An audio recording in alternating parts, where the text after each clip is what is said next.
Set the stage with a few slides and some comments, but the main stage is going to be with Brian when he comes up and talks about how he built the Airbnb culture. So you're here, I've been following the presentations, and so now you know how to get started. You've built a team, you started to sort of build your product, it's off the ground, it's growing, people love it, you figured out how to do that. You figured out how to create a very special one-of-a-kind company with monopoly powers that's big, and the market that you're chasing after is slightly bigger than the paper airplane business, so you're good, right? So now what? So we're here to submit that actually culture is the thing that's going to be very, very important for you to be able to scale the business as well as your team. And hopefully after this talk, you'll be able to know what is culture, why does it matter, how to sort of create your core values, and think about elements that sort of fit together for the core values and the culture that create a high-performance team and get some best practices for the culture. So what is culture? Anybody want to take a guess at how one should define this? A set of values in a team. Yeah, that's good. Did you look that up on the, because you had a computer and internet connection, did you just look it up? So these are some definitions that you'll find in Webster's dictionary, but we're at Stanford. This is kind of a trick question. It's a CS class. Questions are never straightforward. The real question is, what is company culture going to be? You know, culture that we can generally talk about society, about groups, about places or things. Here we're talking about company culture. And so how do one define company culture? We can take the previous definition and modify it a little bit. And so this is a hint of how we may want to define company culture. Every day, blank and blank of each member of the team in pursuit of our company blank. And some people have filled these in with different sort of things. The first blank could be assumptions, beliefs, values. My favorite is core values. The second blank for the B blank, people have said behaviors. My favorite sort of answer to that is real action. How do you act? And in pursuit of goals, that's kind of weak. In pursuit of big and hairy, audacious goals, that's a little stronger. But a better definition is in pursuit of the mission. So now that sort of we have that definition, what do we do with it? And why does it matter? This is a quote from Gandhi: your beliefs become your thoughts become your words become your actions, and your actions become your habits, and your habits becomes your values, and your values become your destiny. If you don't have a good culture in the company, you can't pursue your destiny. Why it matters is it becomes the first principles that you sort of go back to when you make decisions. It becomes a way to align people on values that matter to the company.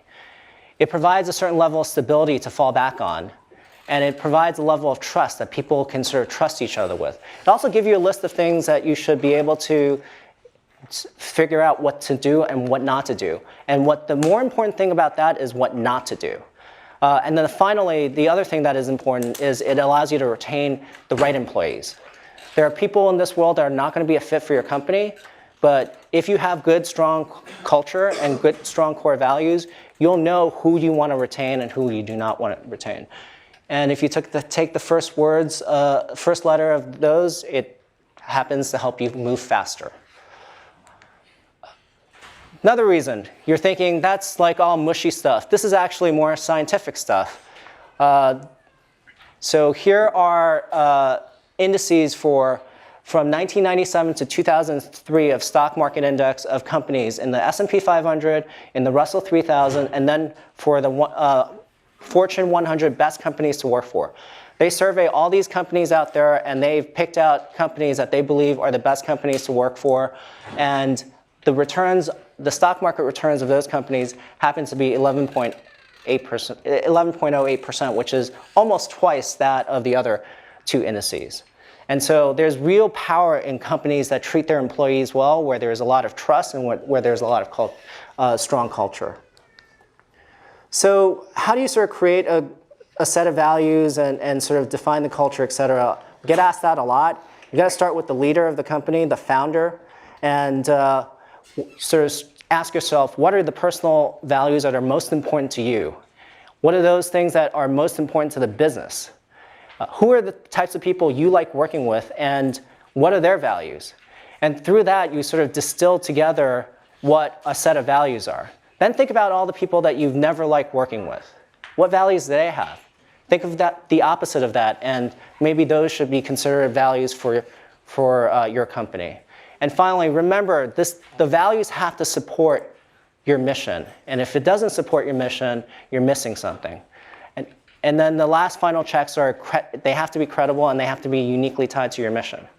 So at Zappos, in terms of uniquely applied to the mission, we were focused on creating a culture that was going to provide great customer service. So the first core value we had was to deliver wow through service. We were very specific that we wanted to deliver great customer service and it was going to be a wow experience.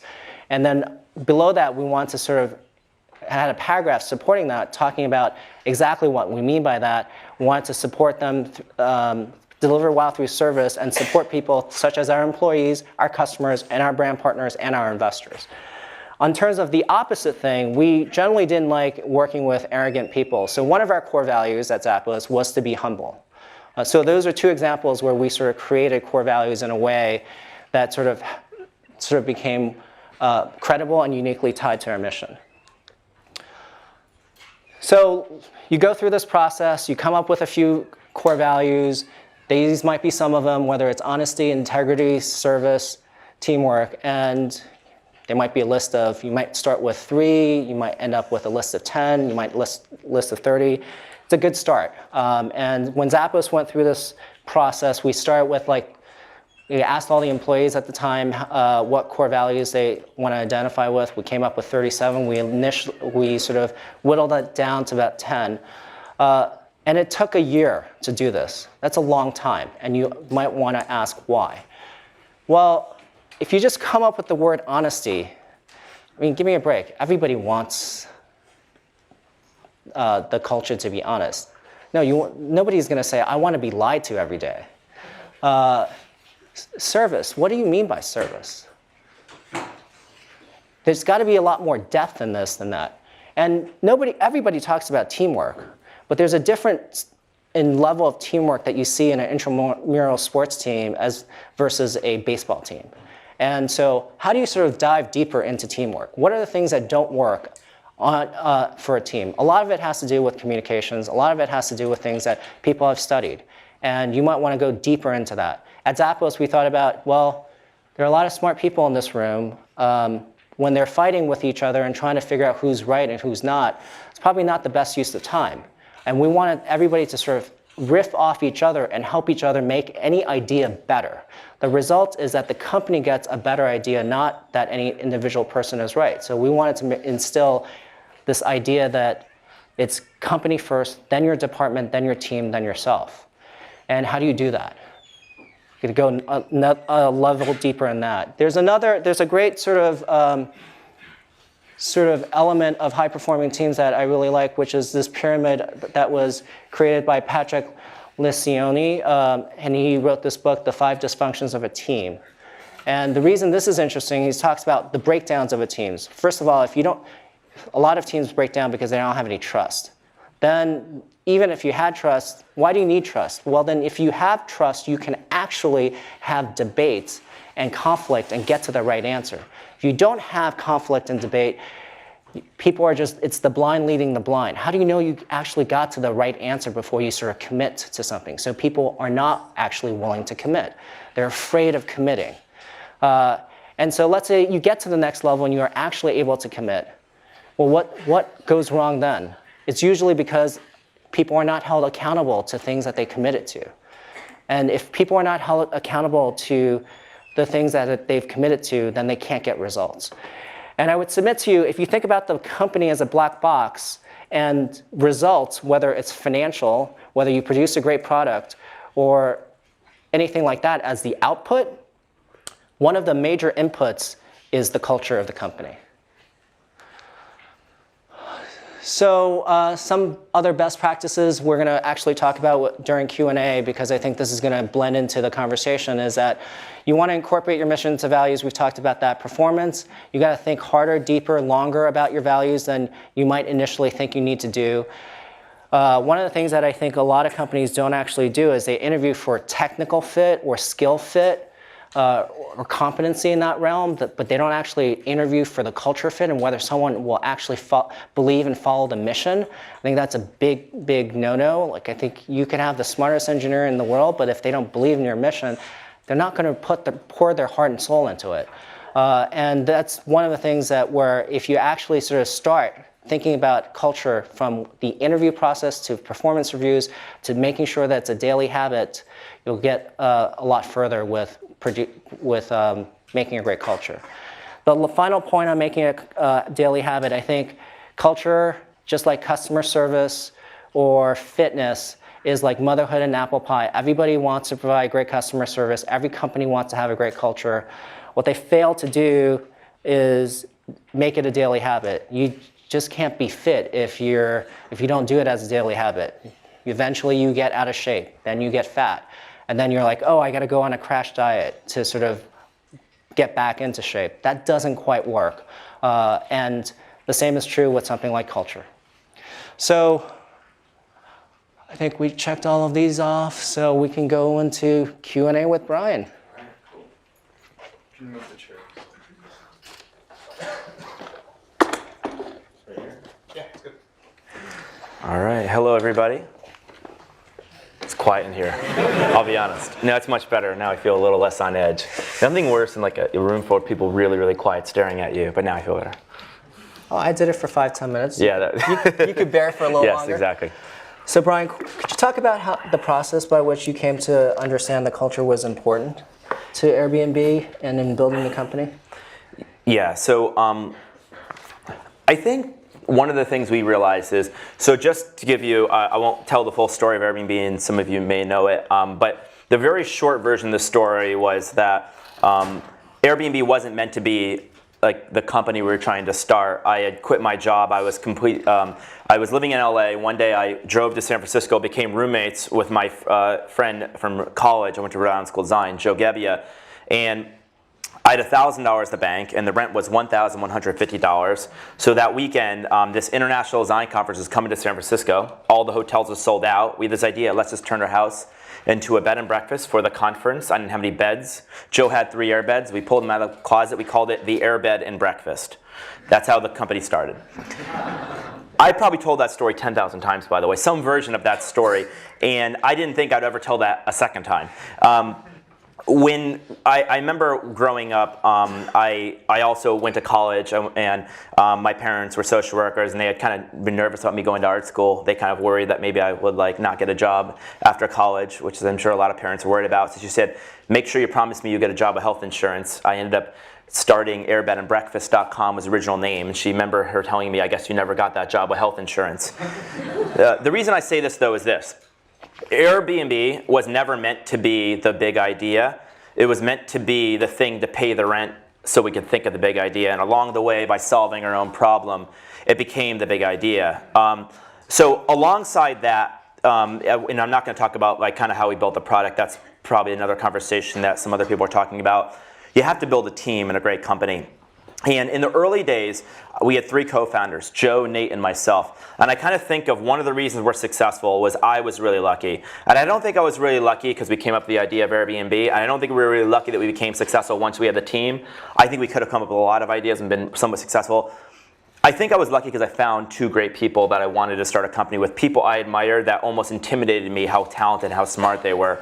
And I think that's one of the first things, you got to build a team that is so talented that they kind of almost make you slightly uncomfortable because they know by being with them, you're going to have to raise your game to be with them.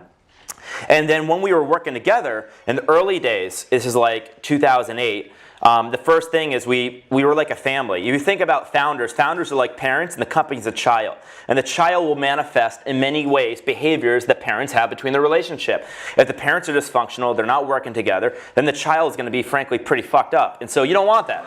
You want your culture to be awesome. And so Jonah and I were like a total family in the beginning.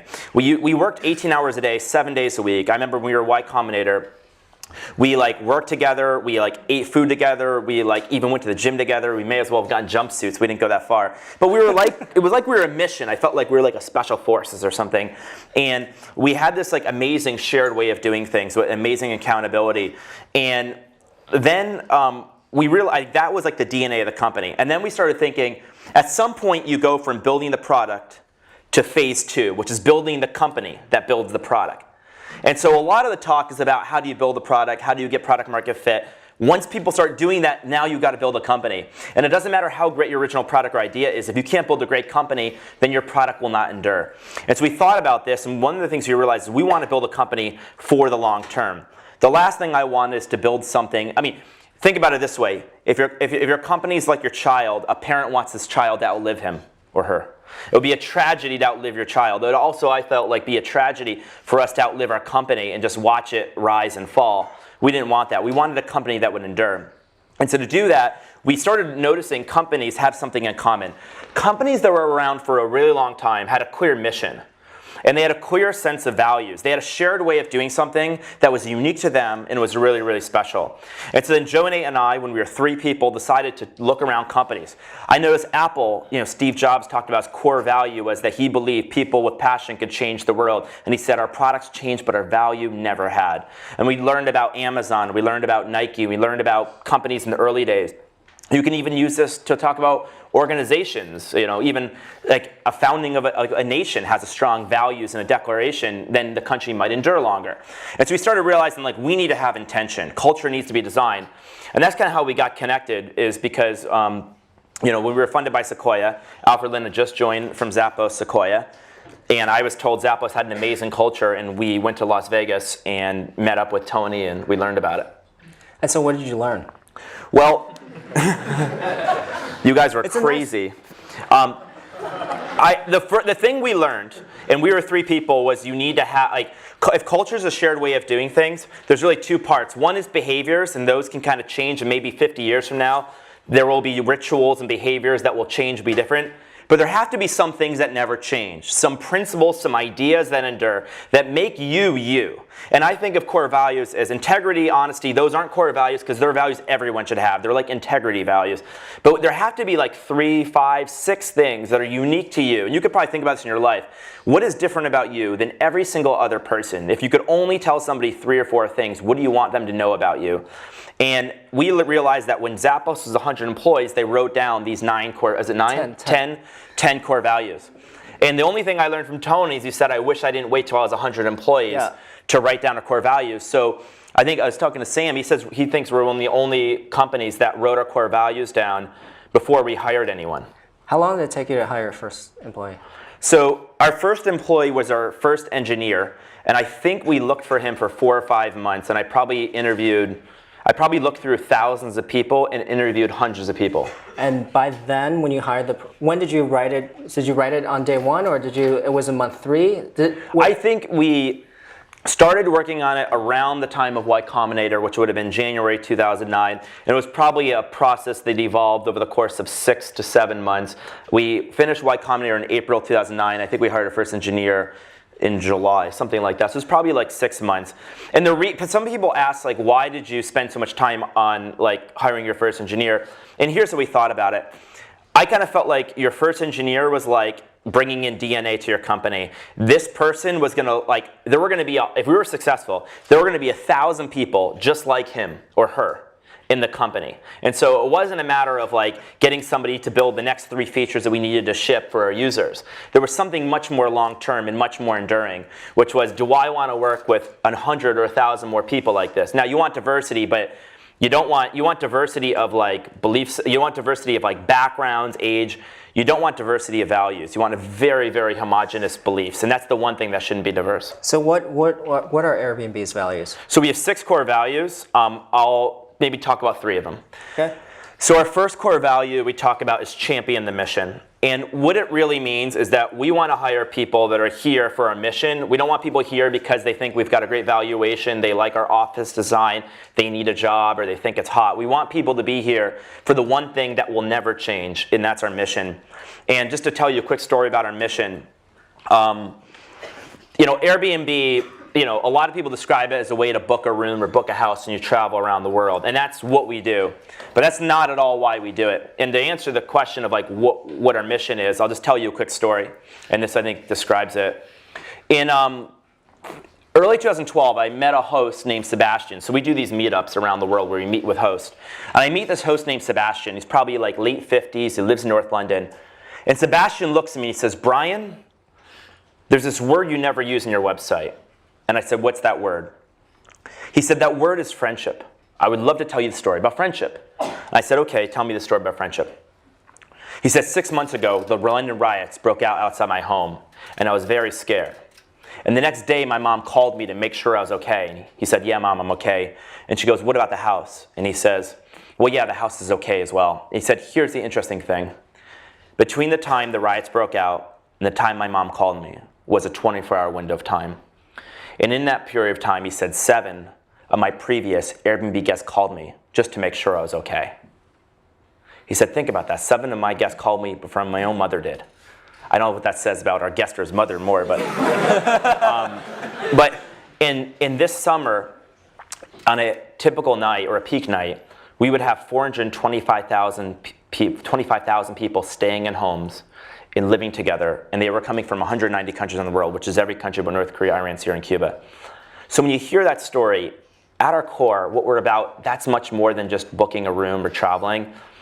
What we are about is we want to help bring the world together. And we want to do that by giving a sense of belonging anywhere you go. So our mission is to belong anywhere. So 5 years from now, 20 years from now, maybe we're still selling rooms and homes, but maybe we're not. But I can guarantee you what we're always going to be about is this sense of belonging and bringing people together. And that's the more enduring idea. So when we hire people, the first thing we need to make sure is that if that's our mission, you need to champion that mission. You champion the mission by living the mission. Do you believe in it? Do you have stories about it? Have you used the product? Would you bleed for the product? I used to ask like crazy questions. Like one of the crazy questions Sam reminds me of is I used to interview people. So I interviewed the first 300 employees at Airbnb, which people think I'm like really neurotic, and that may also be true. But and I used to ask them a question, which I've now amended. I used to ask them, if you had a year left to live, would you take this job? And actually, the people who say yes to that, you probably don't want, because that's like, they should probably spend time with your family. So I amended it to 10 years. Because I feel like whatever, if you knew you had 10 years left to live, whatever you would do in those last 10 years, you should just do. And I really wanted people to think about that. That was enough time for like you to do something you really cared about. And the answer doesn't have to be this company. And I say, fine, if what you're meant to do is to travel, or if you're meant to do is start a company, you should just do that. Don't come here, go do that. And so, there's this old kind of parable, probably many of you have heard of it, about like 2 men are laying bricks. Somebody comes up to the first man and says, what are you doing? He says, I'm building a wall. He asks the other guy, what are you doing? He says, I'm building a cathedral. There is a job, and then there's a calling. And we want to hire people that aren't just looking for jobs, they're looking for a calling. And that's kind of the first value, and that's champion the mission. I'll just, maybe, because I don't want to take all the time, I'll talk about just one more, just so we don't talk the whole thing just about values. The second value relates to being kind of creative and frugal, and I'll tell you a story. Our company was like, by the way, all the founding stories of your company end up becoming the things that people repeat and talk about when you're 1,000 people, and it kind of embodies, right? It's kind of like your childhood. These things kind of come back later in life. Same thing with a company.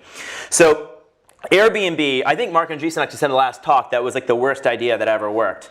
And it really probably was the worst idea. I mean, people thought we were crazy. I remember telling people about the idea, and I remember actually telling Paul Graham, I said, we have this idea, in our interview, we said, we have this idea, it's called Airbnb. He goes, people actually doing this? I go, yeah. His follow-up question was, what's wrong with them?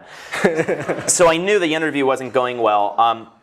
And in the interview, at the end of the interview, Paul Graham, I think, wasn't going to accept us, but we told him this story of how he funded the company, and here's how it goes.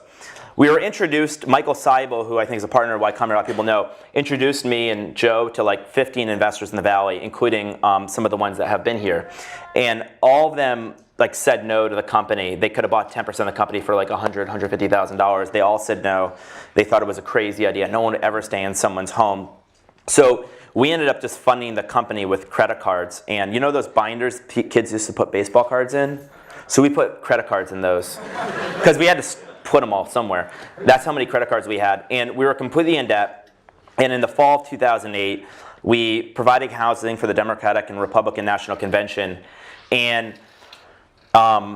we had this weird, crazy idea because we weren't really selling a lot of homes. Basically, Airbnb launched, and a year after we launched, I think we had 100 people a day visiting our website, and we had like 2 bookings, which is generally bad. It's kind of like releasing a song, and a year later, like 3 people listen to it every day. Like, it's probably not going to be a very popular song.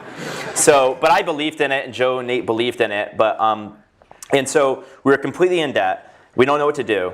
And so we get this idea, well, we're Air Bed and Breakfast. We're providing housing for the Democratic and Republican national conventions. What if we made like a collectible breakfast cereal for like the Democratic National Convention? And we came up with this Barack Obama themed cereal. We called it Obama O's, the breakfast of change. And then we came up with a Republican themed cereal for John McCain. We found out he was a captain of the Navy, so we came up with Captain McCain's, a maverick in every bite. And we had $0, and without any money, we were able to, we tried to call like General Mills, and they told us to like stop calling them or they're getting a restraining order, so that didn't work. But we found a local alumni of RISD. He made 1,000 boxes of cereal for us, and we ended up sending them to press. And eventually, within a week, we got on national television, national news. We made $40,000 selling breakfast cereal. And the year 2008, we made $5,000 from our website, and we made $40,000 selling the breakfast cereal. And I remember my mom asking, so are you a cereal company now? And that wasn't the bad part. The bad part was the honest answer, which was, well, 80%, yeah, technically yes. Technically yes. So, but the reason I tell that is our second core value is to be a serial entrepreneur. I'm sorry for the cheesy pun. I'm sorry. But be a serial entrepreneur. And what we really mean is that we believe constraints bring out creativity.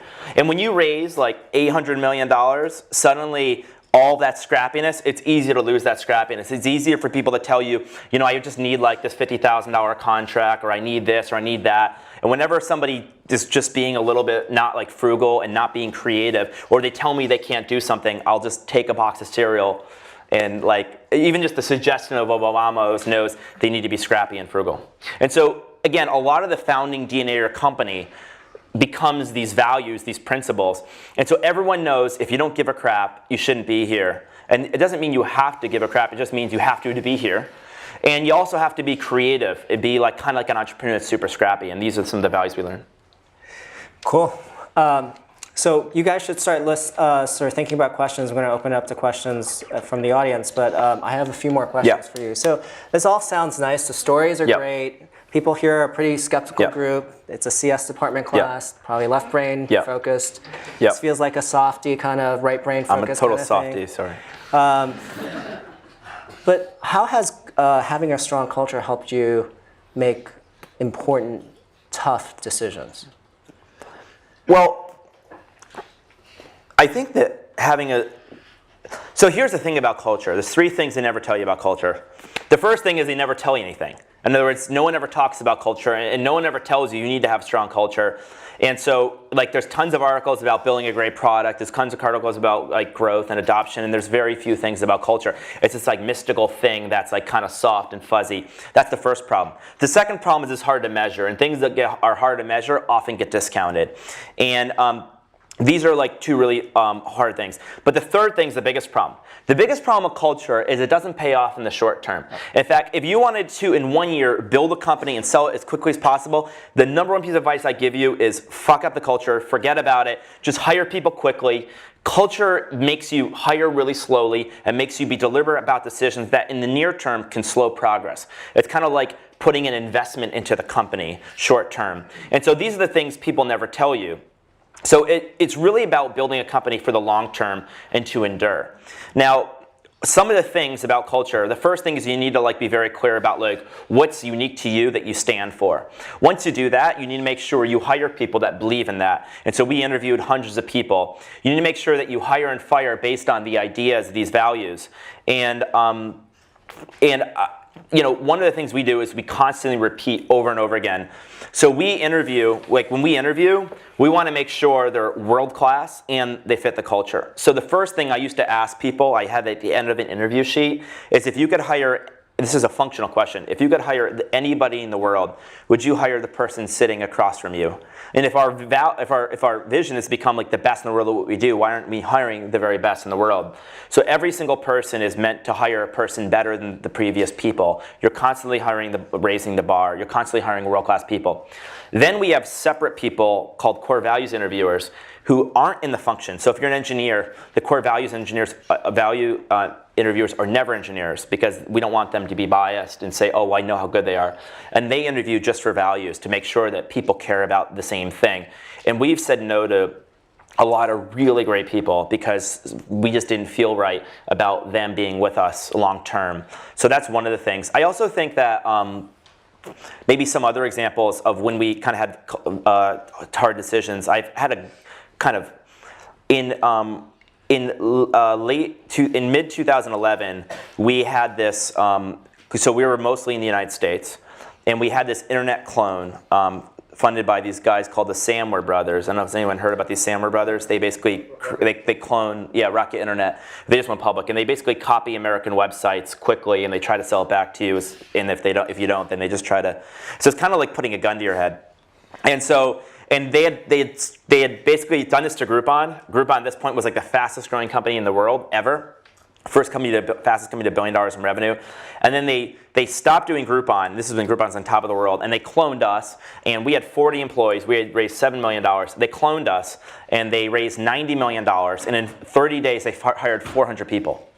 And they wanted to sell the company, and if they couldn't, they were going to like destroy us around the world. And the problem with Airbnb is if we're not everywhere around the world, like a travel site not being in Europe is like your phone not having email. It doesn't actually work. So we were kind of in trouble.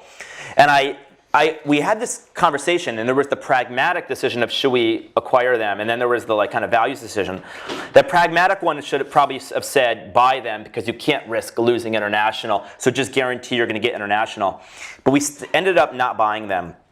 And the reason we ended up not buying them is I just didn't like the culture. I didn't want to bring in this 400 people. I felt like we were missionaries and they were mercenaries. I didn't think they were doing it for the beliefs. I thought they were doing it to make a lot of money very quickly. And I believed in a war, missionaries would outlast and outendure mercenaries. And I also felt like the best revenge against an internet clone was just to make them run the company long term. It's like you had the baby, now you got to raise it. So that's what we ended up doing. And that was a very controversial decision. A lot of people were telling me you should buy this company. We didn't, and I think it worked out. Let's see, the last board meeting, what percentage of revenue comes from Europe? More than 50%. I think it worked out. Yeah. All right. Anybody have any questions? I can keep going if you have. So one other question, one other statement we had at Zappos was that culture and brand were two sides of the same coin. Yes. Airbnb has a great culture and also a great brand. You want to talk a little bit about branding, since it's actually kind of a weak thing in Silicon Valley. We don't tend to focus on culture and brand. That's what I actually just said that to Sam Altman. It's like, I think Silicon Valley is not historically really strong, or we don't talk about culture and brand very much. They are two sides of the same coin. So culture, like the principles and the beliefs that you have inside the company that you want people to be aligned with long term. And whatever happens inside the company eventually comes out. You can't hold it in. And brand is really the promise outside the company that everyone identifies with. And so I think having a clear mission and making sure that you know that mission and making sure that mission comes through the company is probably the most important thing you can do for both culture and values. And then the second thing you need to know is that your brand, the way people think about you as a company, is often decided by your brand evangelists are your employees. And so you have a weak culture. We often think that like companies that hire employees or people that are deeply passionate create companies that customers are really, really passionate about. And those are the companies that have strong brands. And so, Zappos had a really strong brand because they have strong culture. And a lot of companies, like Google, they care deeply about the culture. They actually have a question, is this person googly? And it's meant to be like a catch-all for, do they fit the Google culture? Google is a very strong culture. It's unique to Google. And by the way, there's no such thing as a good or bad culture. It's either a strong or weak culture. And a good culture for somebody else may not be a good culture for you.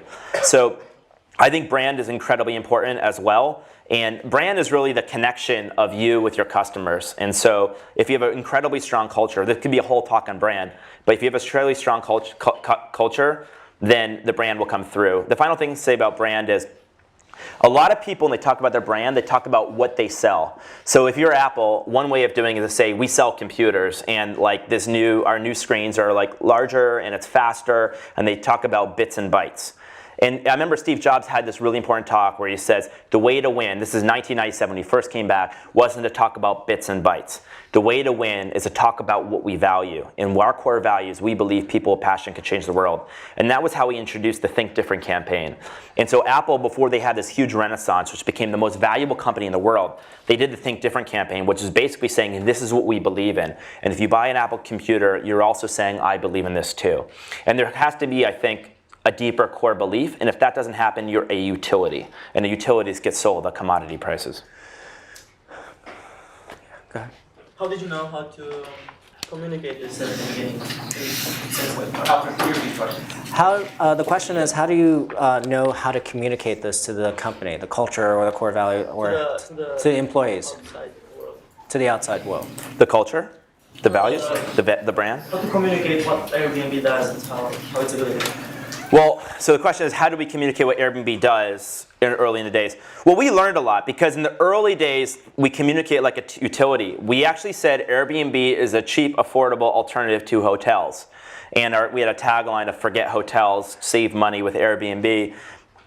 And over time, we felt like that was, I mean, this is in really early days, and we felt like that was way too limiting, that it undercut the idea. And so we then eventually changed our tagline to travel like a human, which we haven't kept. But it was basically meant to say that like we believe in a certain kind of world, and we really feel like travel is mass produced. You feel like isolated, you feel like a stranger. And we want to bring the world back to the place where it's a little bit like a village again, where the service is coming from other people. You have this feeling like you belong, and you're actually treated like a human.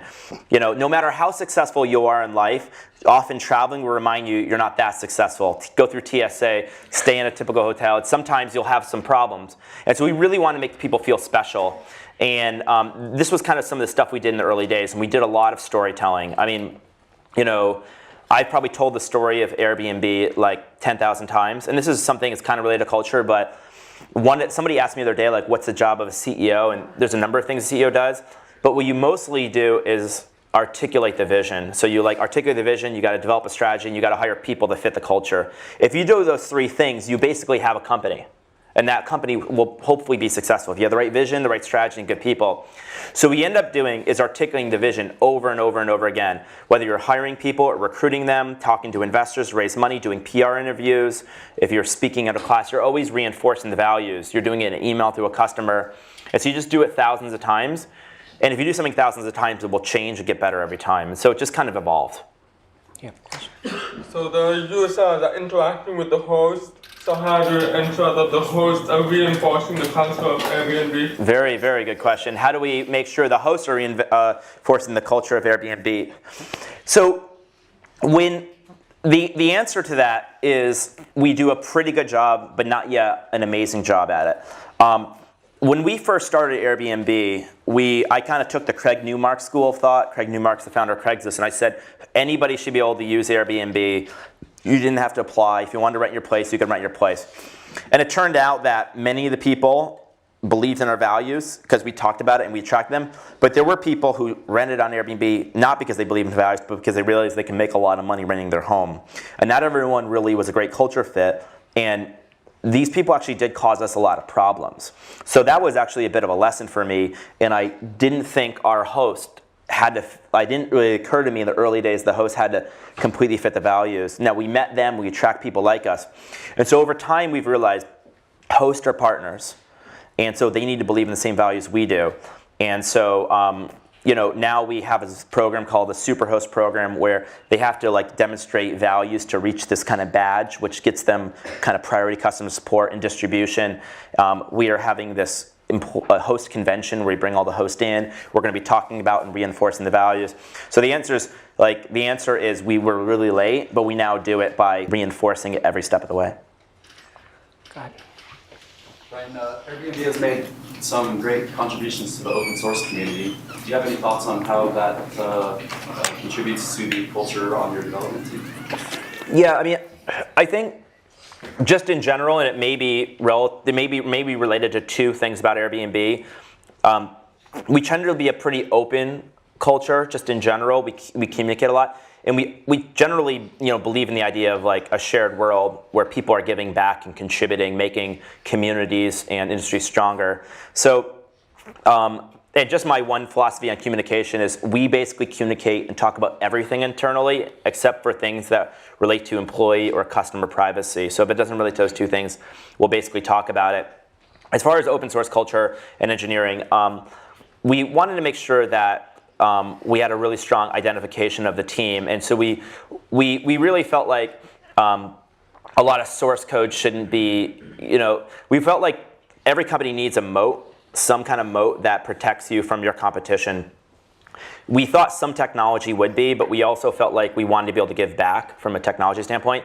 And we preferred our moat to be that we provide the very best experience in the world when you use Airbnb. We have the biggest network effects. And we thought that kind of took precedent over having having like certain technology that only we could use. And so we decided to try to share some of that out to people.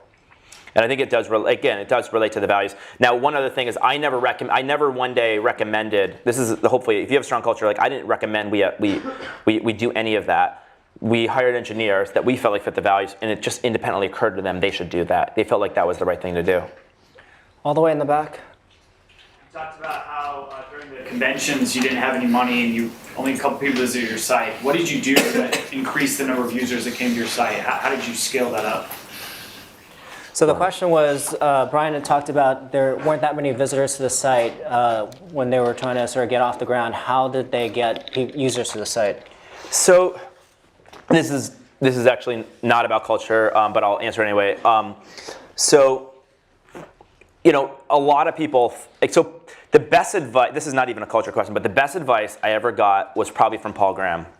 And Paul Graham basically said, I remember he had this line, he said, it's better. He may have even talked about this. He said, it's better to have 100 people that love you than to have 1 million people that just kind of sort of like you.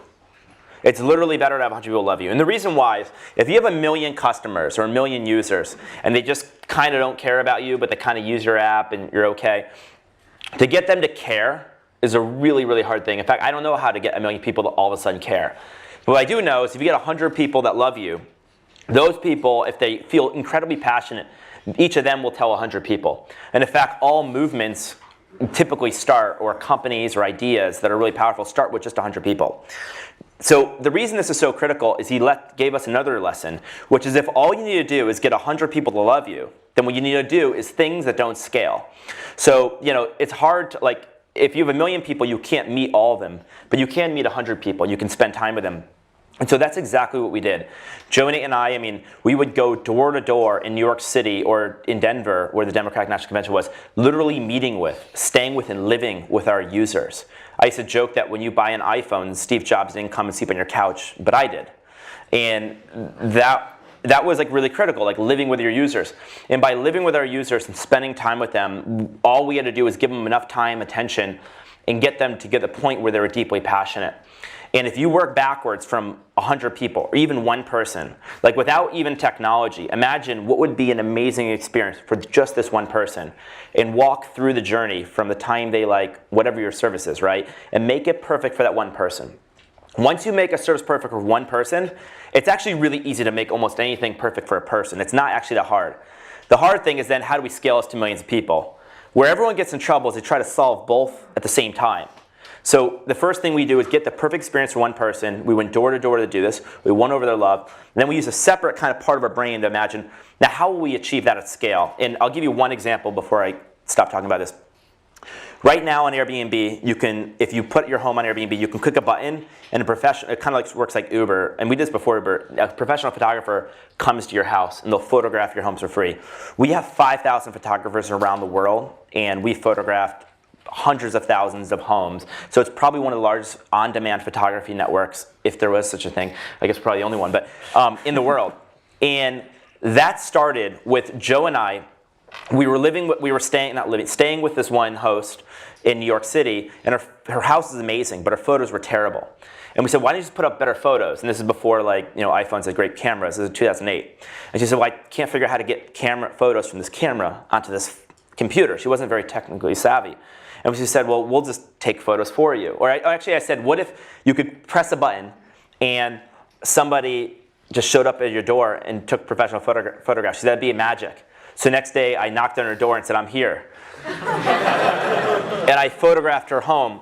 And then we sent emails to people saying, we have this new magical photography service, and if you want, you can press this button, and a professional photographer would show up at your home. Someone would press this button, it would just send me an alert, or Joe an alert, and we'd rent a camera in Brooklyn in January of 2009, walking through snow, photographing people's homes. We did this by hand without any technology. We managed it with just spreadsheets. I wasn't going to burden Nate with trying to build something we designed before we had photography. Then we started hiring contract photographers. Then eventually we got an intern to manage all the contract photographers. Then we got an intern to become a full-time employee, managing other interns to manage the contract employees. And at some point, this is before we built anything, and at some point, there were too many people to manage. There were hundreds of photographers. And then we finally built all the tools to manage all the photography. But we did it only after we knew exactly what the perfect service was. I have one more question. One more question. So a lot of people say that when the hardest part isn't the technology. Here, the marketing and the communication is the hardest part, the Airbnb. And a lot of people say it's not the technology company, it's the marketing now. So, do you want to repeat the question? So the question is, a lot of people, in this particular situation with Airbnb, a lot of people think that this is not necessarily a technology company, but it's more of a marketing company. Good question. So, I'll answer the question with a story. Let me preface that question by a set of questions. Do you today have proprietary technology? Yes. Do you have a moat? Yes. Do you have network effects? Yes. Do you have pricing power? Yes. Do you have a good brand? I think so. Are you a monopoly? I'm not going to answer that. But I think similar to the question, just forgetting about all of that.